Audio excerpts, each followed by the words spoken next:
could start, if anybody, since it's the middle of the day and our endocannabinoid system might be tiring a little bit, if we could start perhaps with, some of us talked about this last night, there's a new official American sign language sign for hemp, which is 2 H's, this is letter H, and then, actually, thank you for saying that. And you sort of cross it like the I love you sign, right? So I wonder if we could all do this here just for a moment, and anybody who wants to stretch their body and stand up should feel free to do it too, and breathe a little bit. And besides mentioning this as a cool new thing that, you know, hemp is back and there's a sign, I sometimes speak English, thank you so much. I sometimes speak English too fast for native English speakers to understand. So today during this talk, if I'm at any point doing my thing, because I have so much I want to say, just give me that hemp sign and I'll slow it down a little bit. Okay?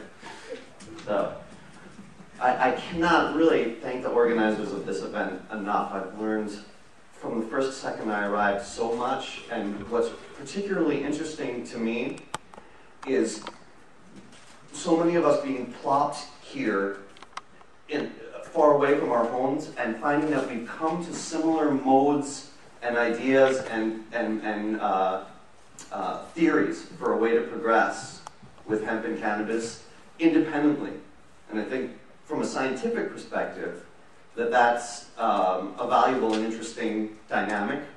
One of the main things I want to talk about today is this idea for using hemp, one industrial cannabis harvest for 3 main uses, oil, fiber, and energy. And every time that I've mentioned that to someone here, they've either told me, oh yeah, I've been thinking along those same lines too, and they'll tell me in detail what they're thinking of, or they'll add some other application that I haven't thought of. So it's just yet another reason why I'm grateful, so grateful to be here today. So this fellow right here is, what did I do with the, wait, there it is,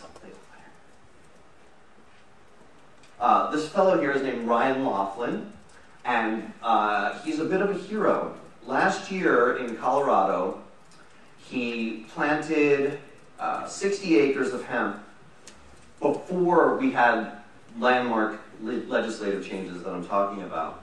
And among the other things that he proved in eastern Colorado, a very politically conservative part of Colorado, was that hemp requires half the water that the GMO cycle crops that are being planted in his area generally require. And this is vital information to his neighbors, which is why he did it. Because the Agualo Reservoir is being dried out from half a century of obscene overuse, complete unsustainable use. And people are not getting water from their wells anymore. And they're also in the midst of fairly historic climate change-induced drought. So Ryan is a hero to his neighbors for doing this. But first, let's talk a little bit about the situation in the U.S. and how it's changed. This is not to be typical American-centric American. It's because the changes there are really interesting and really cool, I think.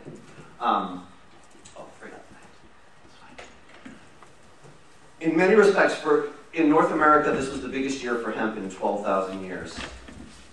For about the last 10 or 12 years, some congressional iconoclast will try to get a hemp bill through the U.S. Congress. And it usually just gets laughed out of the committee.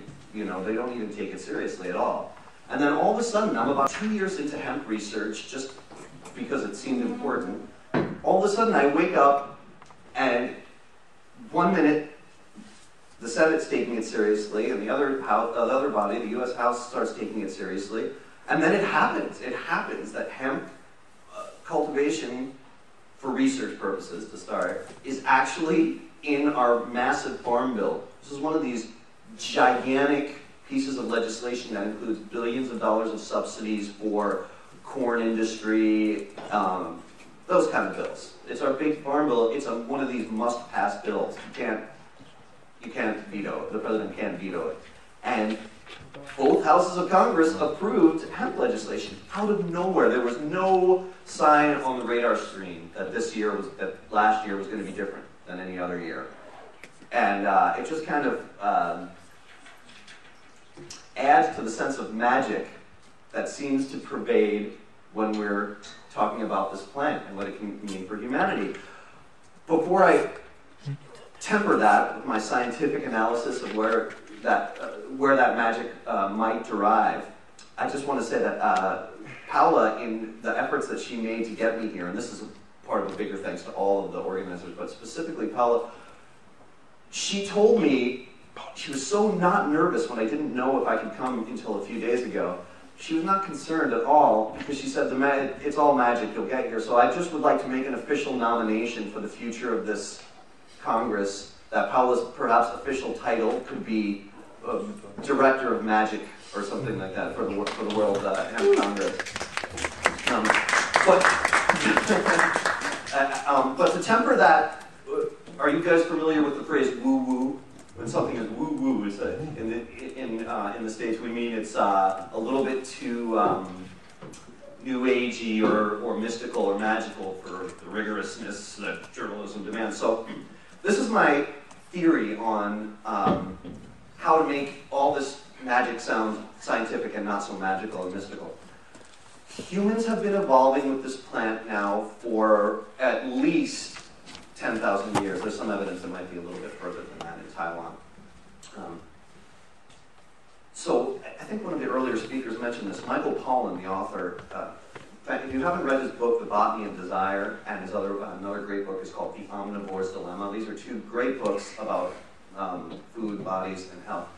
In The Botany of Desire, he posits that indeed we have co-evolved with this plant, that the endocannabinoid system that we've developed is a way, just like the birds that live on the wildebeest back in Africa and pull the lice off or whatever, that of course, if we're going to develop a plant, we're basically going to do genetic modification in a good way over a plant over the course of thousands of years. Of course it's going to develop a fiber that's strong and medicinal properties and fantastic social properties. And of course our bodies are going to develop systems to make the most effective use of that. So when you phrase it that way, it's more Darwinian and less mystical. And so when I'm speaking to universities or in forums where I can't emphasize the magic as freely as I can here, I always start with that sort of Michael Pollan take on things. Okay, so the federal farm bill last year included a provision that said U.S. states that already have hemp cultivation legislation, and now there are 15. There are 3 more that came online since there was 12 at the time, and now there are 15. Not progressive states, all of them. We're talking about Kentucky, Tennessee, and Indiana, as well as what you might call the usual suspects. Right? So there is no more culture war in the United States over industrial cannabis, which for now I'll continue to define as cannabis with 0.3% of THC or less.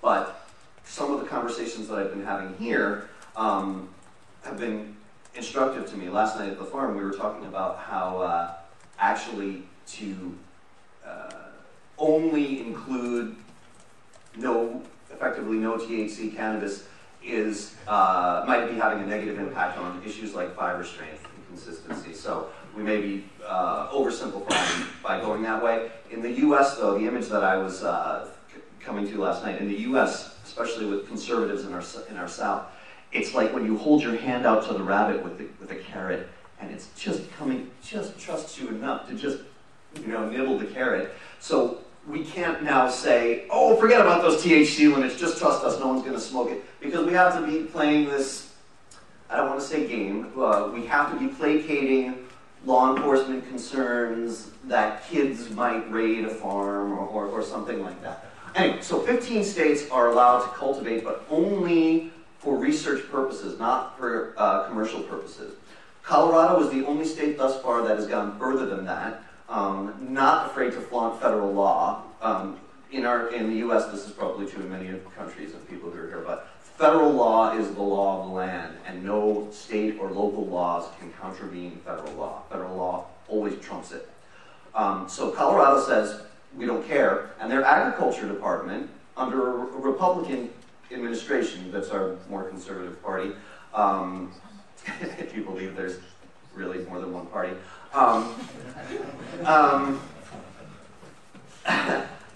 has issued commercial licenses this year to the tune of 1,600 acres of hemp, that commercial cultivation. And the reason for that is purely bottom line. And that is because it's a dollar issue. Are you all aware of how fast the Canadian hemp seed oil industry is growing? It's growing 24% per year. It's going to pass $1 billion worth of revenue this year.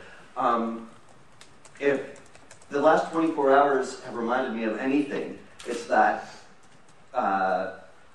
we don't have to take a pure bottom line analysis to understand why hemp is so important for humanity. But for those of us who like to have that in our arsenal, we Americans, you always have to go into the, draw your gun and, chew on your tobacco and talk about the economy, it's going to help our jobs and our family. And, it's an important dynamic. Everybody has to make a living. And the reason farmers are returning to hemp passionately across the American heartland is because they see they can make a living from it. Hardly a day goes by when I don't get an email from a farmer from any state, not even one of these 15 that are already on board, saying, we haven't been cultivating our 80-acre farm in Missouri or Michigan for the last 20 or so years because we didn't want to grow chemical corn, robo-corn, and it doesn't make any sense, it's dangerous, it doesn't make us that much money. But is it true that Canadians are really profiting $250 to $300 per acre? Because if that's so, also while healing the soil, we may really want to go back to it. So really the reason why there is such political will across the US, all parties, is because there is money to be made. Canada cannot keep up with demand. When I was researching Hemp Bound, I went and spoke to the biggest seed oil processor, one of the biggest seed oil processors in Canada. His name is Sean Crew, a company called Hemp Oil Canada. And he was hurrying around in the midst of his fourth expansion. He was right in 1998 when the Canadians restarted their modern industry. And he said, I can't wait for you guys to legalize south of the border because there's just not enough Canadian farmers growing. And he's really convinced that this 20% growth in the seed oil market is not a short-term thing. That it's a real deal and it's going to grow for a long time. Personally, the reason why I'm excited for cultivation to be legal in the US is so that I can cut the carbon miles out of my own daily intake of hemp seed oil. Is there anybody here who's not familiar with the term carbon miles?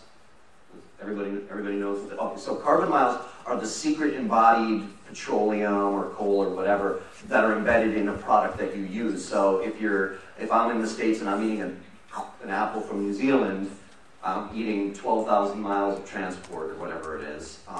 And so as grateful as I am to the Canadians for restarting this industry and providing my family and me with healthy, omega balanced superfood for the last half dozen years or more, what I really want to do is have a press of my own to press a couple of acres worth of hemp seed oil. Let's see, is that all I wanted to say about hemp seed oil right now? Oh, well, I just want to say one other last thing about this dynamic of it's not a political struggle in the US anymore. I think we're seeing this everywhere, including in this region of Slovenia. But I want to send a shout out to the Rastafarian religion and the people of that faith who call cannabis the healing of the nation. Again, I'm getting into the magical and the woo-woo. But you're seeing, we have a very stagnant Congress. We have a dysfunctional federal government. Because it's a reality that's based on how our elections have come to work in the US, and how it comes to work in the US is the extreme bases are the people who come out to vote. The extreme conservatives and the extreme progressives. And so anybody who is the least bit reasonable on either side gets threatened in the primary elections, which are the elections within the party to decide who the candidates are. So in office, you can't even, or so the thinking goes, you can't even pretend to be cooperating with members of the other party because they'll hammer you with negative advertising and, you know, is it true you talked to that liberal from New Hampshire about it? But hemp is healing our Congress. It has some senators that I won't mention by name right now who I think are borderline dysfunctional personalities talking with similar crazies on the other side, and because they agree over hemp. And it's a fantastic thing, and I'm really enjoying watching this healing happen through the plant. So, back a few steps here. So I wanted to talk a little bit about what tri-cropping is, and I didn't even introduce myself and talk about who I am and how I came to this. I live on a ranch in New Mexico, 41 acres, and very, very remote, quiet, beautiful place. 40 minutes from the nearest organic food co-op, which is sort of how I define civilization. And I have tried to wean myself from fossil fuels. I drive on vegetable oil. Maybe that will become hemp oil soon. I operate on solar power, and I'm routinely outsmarted by the goats that provide the dairy products, yogurt, cheese, milk, and ice cream for my family and me. So this is my lifestyle. I wrote a book about that called For Well My Subaru.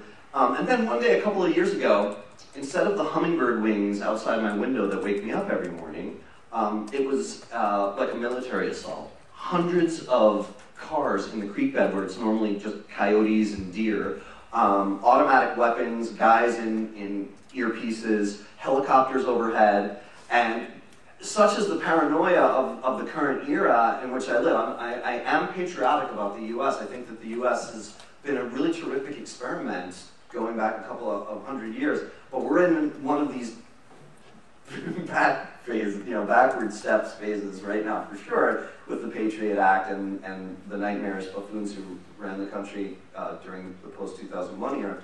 And we're still recovering from that. So as a result of that, when I heard helicopters outside my window, I immediately thought that I was in trouble for a petition that I had recently signed against fracking. Are you familiar with this fracking? Hydraulic fracking, bad mode for extracting natural gas. That really was my first thought. I was like, what could they be coming for me for? But it turns out they were coming for my neighbor for cultivating about a dozen cannabis plants, self-medicating for PTSD. He's a Vietnam-era military. And he's now a perfectly law-abiding provider as well as patient in New Mexico's medical cannabis program, which at that point hadn't started. It was about a year away from starting. It terrified me. It put my family in danger to have these weapons in the creek bed in this remote area where nobody was bothering anybody. And I realized, of course, that the drug war was the problem. Especially since my taxes were paying for this raid. Meanwhile, as a side note, in a nearby town called Columbus, New Mexico, there was really a Mexican drug cartel member that was the mayor of the town, the mayor of a U.S. town.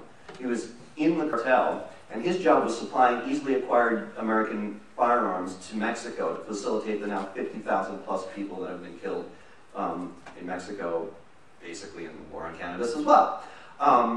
That's not where this pot of money I was paying my taxes to was going. It was going to raid my neighbor for 11 plants. So I wound up, I decided I had to write a book about an alternative to the drug war, because by nature I'm not somebody who likes to whine and complain about problems. I like to examine solutions. Because of the sustainability background, it was imperative that I find a model of cannabis in place somewhere in the world that embedded locavore characteristics. Does everybody know what I mean when I say locavore? Anybody not know what I mean? Locavore. So locavore is basically the opposite of globalization. It's when an industry benefits a community. And I looked for places that had already legalized or were close to legalizing. This was before the Colorado and Washington votes that tore down the Berlin Wall of the drug war worldwide. And I looked at Portugal and a few other places. And I found this community in Northern California, Mendocino County, where the sheriff needed to raise revenue to save some deputy sheriff positions that he was threatened with losing. So he grew up and knew the entire economy, $6 billion local economy, untaxed, was from cannabis. So he proposed this reasonable 99 plants per farm. The sheriff would permit it. It would be all sustainably organic style grown. I went and lived there, followed for 10 months this sustainable cannabis program, and it was a total success, and I wrote a book about that. The program was a total success, and I wrote a book about that, and it was fantastic. It was a community that was so progressive. It was the first community in the U.S. to ban GMOs by popular vote, and the same sheriff has conducted raids of Roundup-ready corn and chopped them down. Used the drug squads to do this in his community, right?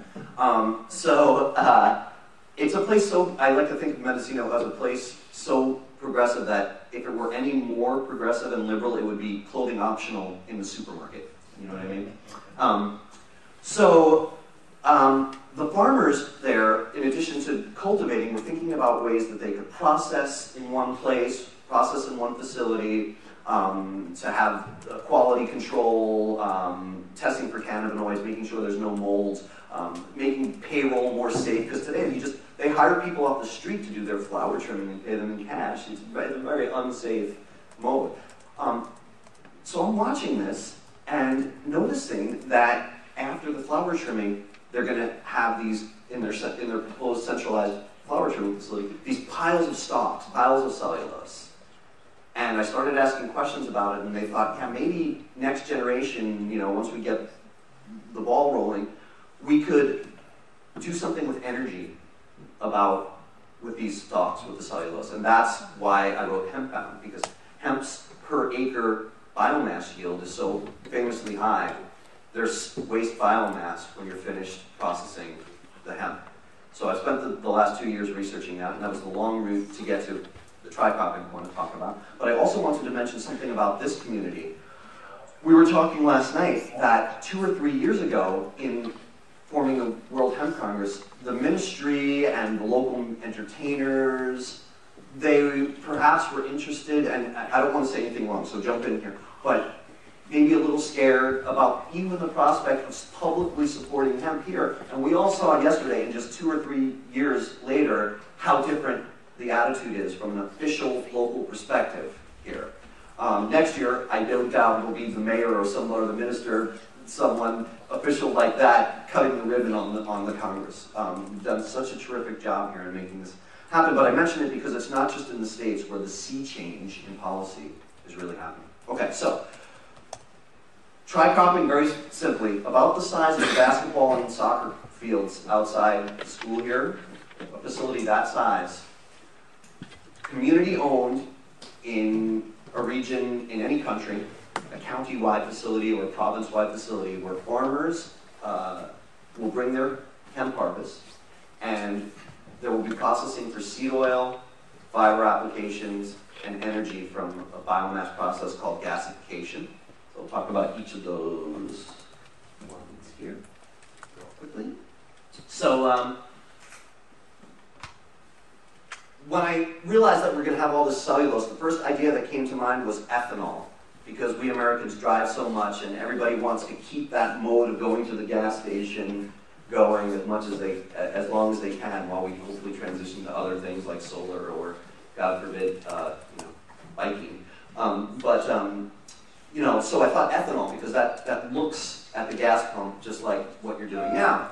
But cellulosic ethanol is not ready for prime time in terms of energy output, energy input versus energy output. There's sometimes non-sustainable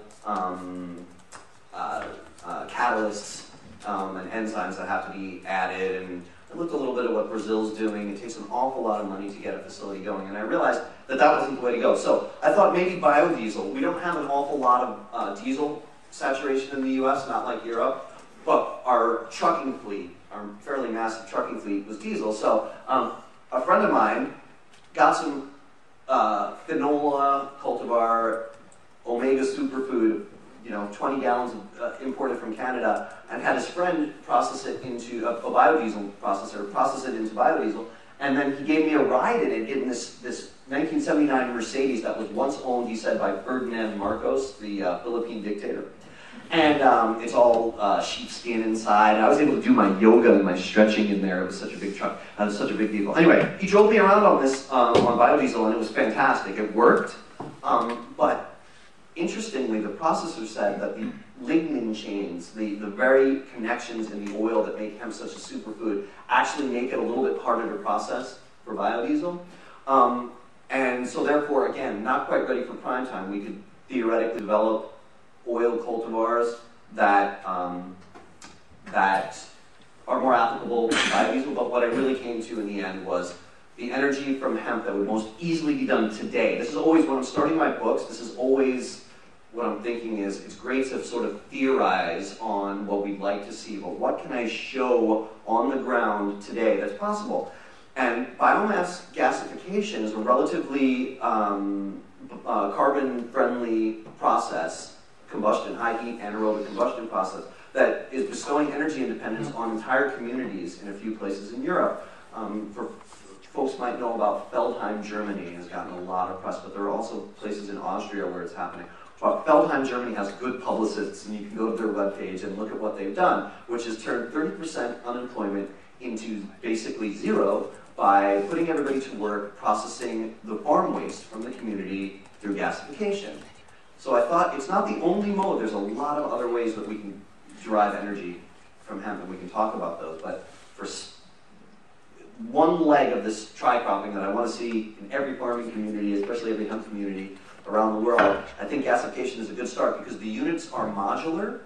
They start out about the size of an outhouse, and you could that's sort of farm size. You could produce enough energy for one farm there. And they get as large, you can look on YouTube under gasification, and there are videos in India where they're using rice hulls, the waste rice from the rice factory, to power an entire village, an entire community. So it's a real viable factor for the bark and the otherwise unusable cellulose from the hemp harvest. We've already talked about the oil, which is a real moneymaker, at least in North America, as well as, and also, let's not forget the side effect of soil phytoremediation as well, but that's just sort of a lovely byproduct. And then the fiber side. I'm a real novice on this, and I'm learning so much from talking to people here about fiber, because we don't do fiber in North America yet. The Canadians today burn their fiber in the field. They don't do anything with it. And when I asked a prominent farmer why that is, he said, gas is just too cheap. That, we don't have any, there's no need for us to do that. There's no market for us to do that. So this is on the floor of the hemp flax factory in the Netherlands. Until yesterday, having a great time at Gloria's table out there, I had never seen hemp bast fiber like this, really high end. So let me just say, for those of you who are not familiar with this, this is not easy, really easy to do. To do the really high-end stuff that's going to replace plastics, that makes high-end textiles, that will be 3D printing. In this case, this is the actual fiber that goes into Mercedes and BMW door panels today. The managing director, his name is Mark Reinders, I believe, in Hemp Flax. His face kind of got, you can tell when somebody's stressed and lost sleep or something like that. He got really stressed out when he was explaining to me what it takes to produce fiber, bast fiber of this quality. He said that they have to go out and go out to their biggest farms around Europe, and now they're doing a lot in Romania as well, starting this year. And they have to basically guard the field in the days before harvest, especially if there's rain on the horizon, because the farmers are stressed out that if they don't harvest now, they might lose it with an ill-timed rainstorm, right? But from Mark's perspective, I mean, it's fascinating when you're talking to an expert about something. He's showing me all these examples of almost right and not quite right bast fiber, and he said, "Look at this. Do you see this?" And I think I see this. Do you see how it's just a little bit too yellow? It just wasn't quite that soft orange that we need. And what he's talking about, he's a business person, and he's saying that the dang parts suppliers for Mercedes are not going to buy the fiber unless it's perfect. So you really have a lot of issues to deal with, including retting and other issues when you're dealing with the bast fiber.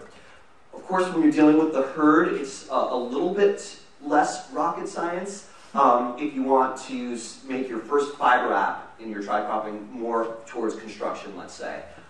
It's still, the fiber still has to be harvested at the right time and retted correctly and then stored at the correct moisture so that it won't mold or decay on the herd factor, but it's a little bit easier of a product to market since really all you have to do is chop up the herd and put it in a bag and there it is in your hardware store that someone could take it as we did yesterday and mix it with lime and make it into a product.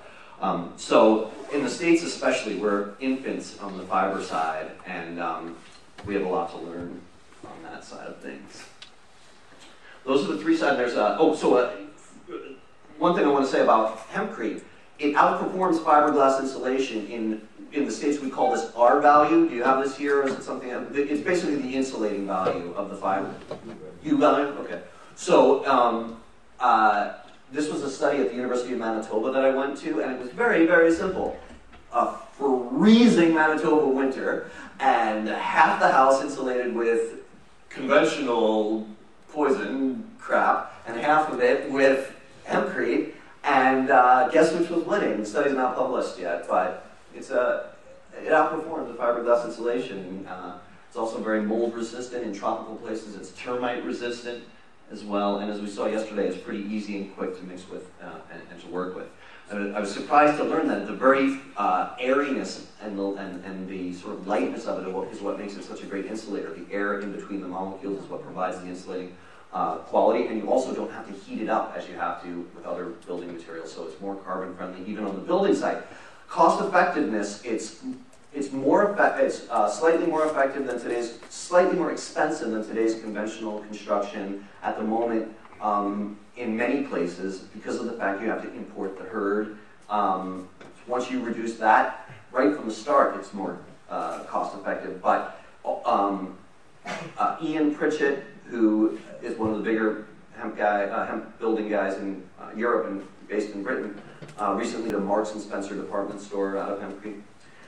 He said if anybody has any interest in their farm's energy, in their built structure's energy cost over the cost of several years, let's say 5 or more years, it's a no-brainer today, even with the higher cost of herd, to build with it because the energy cost savings are that much bigger. And that's bottom line stuff. Let's not even get into carbon sequestration and the other qualities that we know are good for humanity.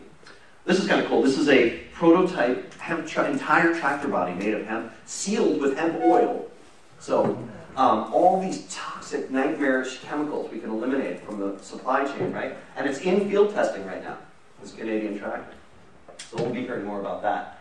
This is the big thing I wanted to talk about here at this conference. So many people have been bending my ear about the industrial mode of agriculture, and is there another mode, a new mode or an old mode that we can bring into the digital age for agriculture? When it comes to hemp, I think there's room, at least for now, for both modes, and I'll kind of go through those here.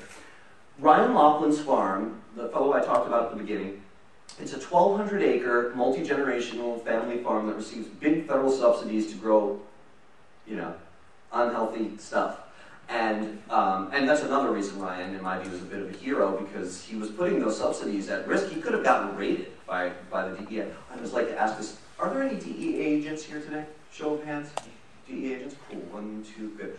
Welcome, guys. There are jobs for you after the drug piece. Inspecting crops, as long as society has this, fear of THC, we could always have you. And this is what the Canadians have done. They've put the Royal Canadian Mounted Police drug squads to work inspecting their hemp farms.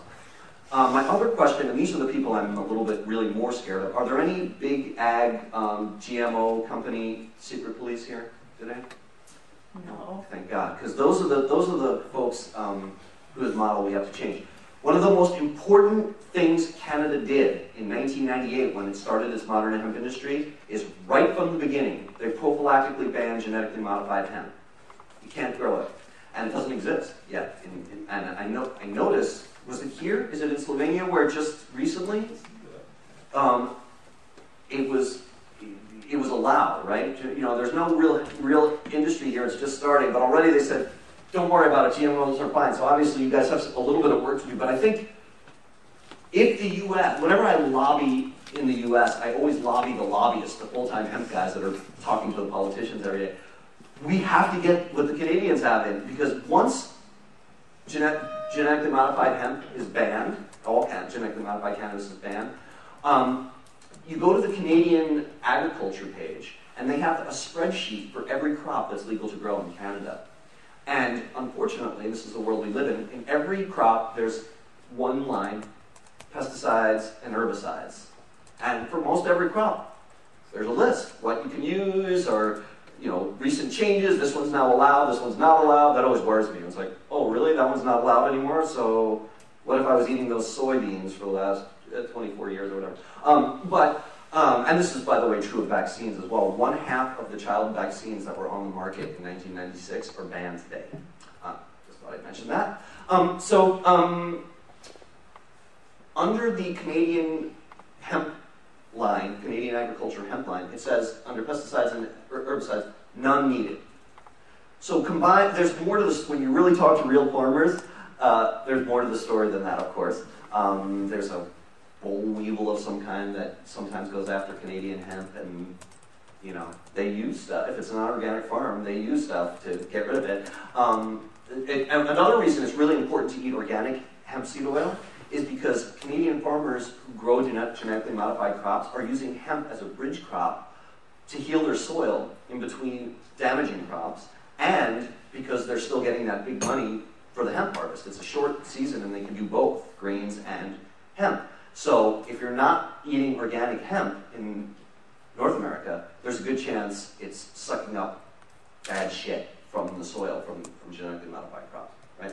But as long as we have the GMO ban on and the relatively low need for pesticides, I am absolutely fine with big agriculture, all the bad guys we like to talk about, with them moving into hemp. If they want to come on and join this party and join this club, and we have vast tracts of hundreds of thousands of acres unbroken in states like North Dakota, South Dakota, Nebraska, of these GMO crops. If we're going to change the amber waves of grain to green waving hands of friendly industrial cannabis across the American heartland, I'm all for that. That means that there's less dependence on unstable sources of oil, petroleum, and less need for coal, and I'm absolutely fine with that. However, or I should say, also, I'm not the kind of guy who patronizes those kinds of companies in general.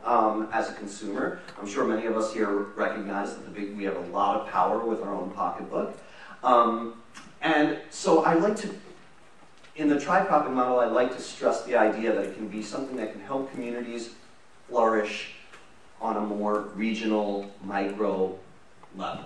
It doesn't mean that you can't be ambitious if you're really entrepreneurial and find ways of spreading out, but you can actually, on relatively small output, especially if you're utilizing it for these 3 applications, you can have a lot of success on the community level. One real-world example of this is this fantastic woman named Colleen Dick. She's about 4 feet tall. She's a Canadian, very religious Christian. I mention this because I love it when all sides of the spectrum can be on the same team. Very religious woman. She has 5 kids, and she's a competitive triathlete. And she felt that the energy bars that she'd been eating were not up to snuff nutritionally. She needed compact, healthy energy on the run. And so she mixed up a brew of this hemp-based gourd bar, as she calls it, entered it into a big food contest in Manitoba, which is a very rural huge farming province in Canada. And she won. It's called the Manitoba Food Fight, and they gave her, I forgot what it was, $50,000 to develop this hemp energy bar, build a commercial kitchen, and then she talked her husband, Grant, into growing 60 acres of hemp on their 5,000 acre farm. And with that 60 acres of hemp every year, I think they're going to start expanding it now, but she's been able to supply all over Canada, stores all over Canada with this gourd bar. So 60 acres is a thriving business for this one family in the heartland in Canada. I find that very encouraging. On the other hand, Sean Crew, the hemp oil Canada mogul I told you about, when I asked him, you know, what would it take for someone like me, because I thought it would be a nice, I had 40 acres, not 40 really cultivatable acres, but I said, I have 40 acres, Sean. Once it becomes legal in the States and I start cultivating, would we do business together? And he kind of gave me the talk to the hand. He goes, dude, we do not even talk to people who are cultivating less than 1,000 acres. That's the lowest. First of all, do the math on that. If you're growing 1,000 acres and the farmers in Canada are making $300 profit per acre, that's quite a lot of revenue on a 16-week bridge crop, or less than that. It can be less than 16 weeks. So that's a lot of money. But I just wanted to, without passing judgment on either side, say that the current model of monster big agriculture that, you know, the Laughlins are in debt like something like $300,000 to just to farm equipment, you know. So that's one of the reasons, the debt is one of the reasons they're moving to hemp. But my point is, you can go this route or you can go this route, and I think that this route might be better for a lot of communities in Europe. In the States, we have this issue of our really amazing original cultivars have died out. There's a sort of adventure at the beginning of Hemp Bound where I described this researcher who went to our national seed repository in Virginia, and it was kind of like, you know, Indiana Jones. He kind of like, he was blowing dust off of old records, and he found the box where, when Prohibition started, the box where the feds threw the last bit of hemp, and he opened it up and it was open bags and everything was rotten. He was like, oh, we have to start over. We have what's called ditchweed, thousands and thousands of acres that were grown along irrigation ditches because of hemp's remarkable long tap roots that help with erosion. Farmer after farmer has told me about stories about their parents and grandparents who used hemp for two purposes up until Prohibition. One was to make sure the irrigation ditches didn't flood. It was that effective. So imagine sub-Saharan Africa trying to rebuild the soil with low energy, low water need, and then this incredible tap roots that help with erosion control. It's going to be a solution worldwide, and this is the reason why I'm not afraid to be such a proselytizer for large-scale cultivation of hemp. But and the second application for hemp, traditionally in the American heartland, for those not in the business of hemp, I'm talking about just other types of farm. The second application was cattle would then in the fall go through and feed on the plants, and they loved it, and it was a high-protein finish. So should I be wrapping up here? So our issue in the U.S. is, what do we do? Do we go with this ditchweed that survived the Prohibition, or do we go with the existing cultivars that are available on the world market? And I'm thinking maybe it's going to be a combination of those, but when you talk to the big-time Canadian consultants, because it's big business in Canada now, they say you can't just pick a cultivar out of a ditch, throw some seeds in the ground and say, hey, this is Joe's cultivar. When you're really playing in the agricultural world, big business and all that, any crop, this isn't just hemp, you have to be using established varieties of the plants. And if you want to create new varieties and use them on a commercial level, there's a process, including with hemp, that takes years before it's approved as a new cultivar. So those of us that are just starting out, we have work to do. Let me just wrap up here and say, decortication is another issue we have to deal with. Retting and decortication. When we're talking about a tri-cropping facility, one idea I have is mobile decortication, so that there can be one community-owned unit that goes from farm to farm. This is already, of course, in process here in Europe in a number of places. And I love this slide here. This is taxpayer-funded research in the U.S. in a farm in Virginia by the United States Department of Agriculture on a field that today is the Pentagon, where the Pentagon is, our Defense Department. And that is pretty close to all I want to say. What I lobby in the U.S. is that we have this now. This is going to be full. S359 is a law that's going through the U.S. Congress now, and hopefully will pass this session, which will allow full commercial cultivation, fully remove hemp, 0.3% of THC or less from our Controlled Substances Act, our drug law, and allow commercial cultivation nationwide. So stay tuned for that, along with full cannabis legalization in the U.S. And let's all pay attention also to the 2016 UN General Assembly special session to change those drug conventions so that we're all not contravening federal law as we cultivate our cannabis. And, well, my goat and my accountant both really like hemp a lot. I can tell a story about that. My river flooded when I was trying to get out for a hemp conference last week, and at the same time, I was in Hawaii. At the same time, 2 hurricanes hit Hawaii. So neither act of God nor act of Congress was keeping us from getting together to talk about hemp. If I could be a liaison for anybody here who wants to connect with knowledgeable people in the U.S. And Canada, which is where my knowledge base mostly is as yet, please don't hesitate to let me know. I just want to support and help you all. And just please stay in contact with me if you haven't got my email yet. The contact button on my website goes right to me. And I want to do everything that I can to help. Thank you.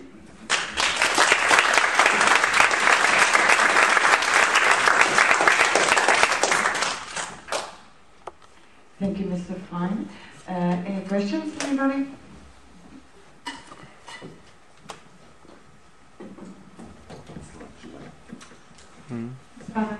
I was wondering, when most people explain hemp and the benefits of hemp, they often use the comparison to cotton, and they also often use the comparison to paper. And then at the same time, I don't hear anyone talking about actually making textiles and making paper out of it. So, is it too good to be true? Is it too hard to be done? What is? I mean, you name many applications, but I don't hear the two in there as well. Could you enlighten about that? I just want to take a moment, maybe for a round of applause for the good questions that have come today, because that's really every speaker, the questions have forced us to delve deeper into good and important topics. So thank you, everybody, for that. Oh, sure. So this is, by the way, homemade hemp vest that my girlfriend made from Chinese grown hemp. Okay, so I'll try to be somewhat brief on a big topic. I'll start with textiles. These are hemp jeans, also Chinese grown. So in the textiles industry, the feel of the material is called hand. The softness is called hand. So if you have good hand on a textile, it's really, really soft. And theoretically, customers demand this in the clothing store, right? Cotton, as many people here know, uses 30% of the world's pesticides. And for that reason, China decided some time ago, as a matter of national policy, their president visits their hemp processors. This, compared to the US, where just right now, today, still, taxpayer money funds hemp eradication along these ditches of the heirloom varieties. China said, we can't do this anymore. The pesticides are ruining the water table, ruining the soil. We need to cultivate millions of acres of hemp. And they're hard at work and pretty far along in the process of making hemp textiles viable in this big, globalized, commercial textile marketplace. So any other place that wants to get region that wants to get into that is going to have to hire a lot of Chinese consultants and go and visit China, but it is eminently doable. And I think we will see a significant textile industry. In the US, our historical textile industry was in South Carolina, the processors, and other places too, but especially, and the whole infrastructure is still there, the factories are there, the people out of work are still there. So could South Carolina start cultivating again and start looking for fiber varieties that would work? I think yes. The woman who imports these, her name is Barbara Philippone, of a company called Envirotextiles, is where we get most of the raw fiber that my girlfriend makes into our clothes. She's not as bullish as I am on that, because she says China has, relatively low labor costs, to put it politely, and just different standards, and she just doesn't think, and she worked for 17 years in China before she became an importer. So, I don't know, the truth hopefully lies somewhere in between that. America calling. Oh, the next publisher. Oh, so, okay, so quickly on paper. Hemp Bound, the title of this book, Hemp Bound, was intended for the first edition of this book I just wrote to be printed on hemp. And my publisher is an environmentally conscious publisher out of Vermont, a relatively small publisher, and they tried. They called, I think, 12 different producers, and there was simply not mass market quantities and the quality that they demand on their books available even for 30% hemp paper. It wasn't even available at any cost for the amount of copies that they hope to sell of the book. So they've already started sponsoring American farmers, Colorado farmers, to grow hemp varieties that can be used as pulp. And I just hope we're at the very infancy of a growth curve on that for hemp as paper.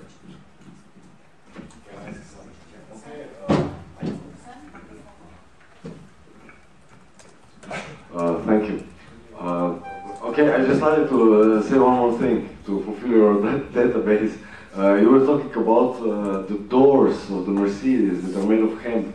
Okay, Mercedes and BMW are now advertising it, you know, because this is eco-friendly or something, you know. But to tell you the thing, for example, Italian luxury cars are using hemp for interior for over 50 years. But they're not talking about it, you know. They just want the top quality inside, you know, and it's hemp, you know. Because in Slovenia we have two groups of hemp farmers. Ones are those who come here and they're mostly dealing with oil and seeds, you know. And we have on the eastern part, at the seaside, you know, there's a group of growers who make just fibers. And if it's, I don't know, it's less than 3.5 meters long, they don't buy it. Like you said, the things. Okay, the question about the hemp building. You said it's a bit more expensive than regular. What do you mean by regular? Since you are American, does it mean timber frame house? Okay. The timber frame is not what is so different, but the drywalling and the fiberglass insulation and press board especially is awful. Particle board is used in America. Yes. You know what I mean by this? It's really toxic. It's just basically gluing together sawdust with toxic glue. I'm just interested in this price because we want it to be normal prices, you know. We don't have this experience yet here in Slovenia to say, okay, it costs so much. This could be cheaper, okay, and this is the price. We don't know it yet, you know. So I want to ask one more thing. Do you do the walls with tampering or by spraying? I've seen both.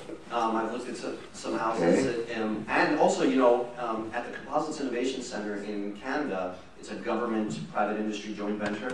There, they showed me hemp that is hempcrete that's load bearing, and hempcrete that's soundproofing. But as yet, it's mainly being used in an insulating capacity, not for load bearing in North America at least. Okay, from my experience, if it's hempcrete, you know, and if you want it to be load bearing, you must mix cement inside. Yeah. Yeah, that defeats the purpose. This is the problem. Okay, thank you. Yeah. By the way, I use hemp for my business cards and all that stuff that's outside as well. So it's there, just not for publishing quantity.